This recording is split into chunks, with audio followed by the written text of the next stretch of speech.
Uttarakhand one विकास निगम में करोड़ों रुपए की कथित वित्तीय अनियमितताओं का मामला एक बार फिर सुर्खियों में है। उत्तराखंड वन विकास निगम में हुए घोटालों को लेकर अब कर्मचारी संघ ने सीधे तौर पर प्रबंधन और शासन पर गंभीर सवाल खड़े कर दिए हैं। कर्मचारी संघ का आरोप है कि निगम के अलग अलग प्रभागों और डिपो में 20 से 25 करोड़ रुपए तक की गड़बड़ियां हुई हैं, लेकिन आज तक ना तो दोषियों पर ठोस कार्रवाई हुई और ना ही जांच रिपोर्टों को सार्वजनिक किया गया। राज्य गठन के समय 2,18,64,513 रुपए के समायोजन में भी हेराफेरी के आरोप लगाए गए हैं। संघ का कहना है कि एक वरिष्ठ अधिकारी से जहां 48 लाख रुपए की देनदारी के बदले केवल 1,09,000 रुपए की वसूली की गई, वहीं एक छोटे कर्मचारी से पूरी रकम वसूल ली गई, जिसे संघ ने साफ तौर पर भेदभाव बताया है। मामला यही नहीं थमता। लाल कुआं डिपो में करीब 10 करोड़ रुपए के घोटाले को लेकर अक्टूबर 2023 में एसआईटी जांच के आदेश तो हुए, लेकिन आज तक उसकी रिपोर्ट सामने नहीं आई। वहीं रामनगर में 1 करोड़ 11 लाख रुपए और हरिद्वार खनन प्रभाग में 1 करोड़ 22 लाख रुपए की अनियमितताओं के आरोप भी जांच के दायरे में हैं।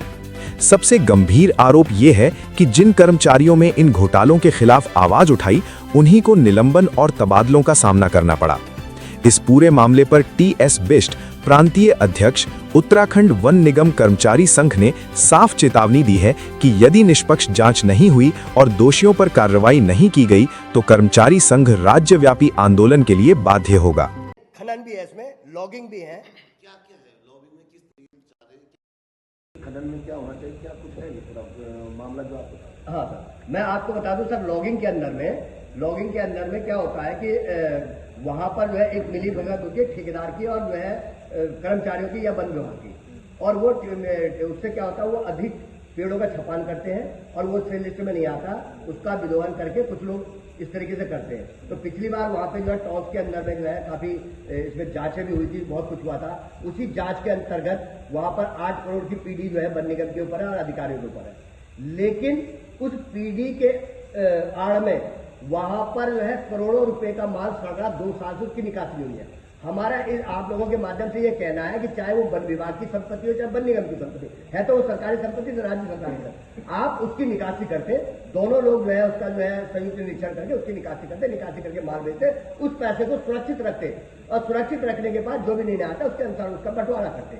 लेकिन ऐसा नहीं किया गया और जो है अधिकारी लोग जो है इस तरीके से कर रहे हैं। आपको रामनगर के अंदर बता दूं, रामनगर के अंदर भी इस तरीके से हुआ, हरे पेड़ों का भी विरोध हुआ है और कुछ अतिरिक्त पेड़ों की कटाई हुई है, तो वो हमने उसको रोकने के लिए जो है वो किया था। उसमें जो है वन विभाग के द्वारा जब हमने मांग उठाया तो 1 करोड़ 18 लाख की जो है पीडी जो है उनसे पड़ी है, अधिकारियों पर कोई वसूली नहीं हो रही, ये रिटायरमेंट होकर के घर चले जाएंगे। अभी आप देखिए जो लाल कुआं वो कांड है, उसमें जो प्रभागीय विक्रय प्रबंधक है वो रिटायर्ड होकर घर चले गए।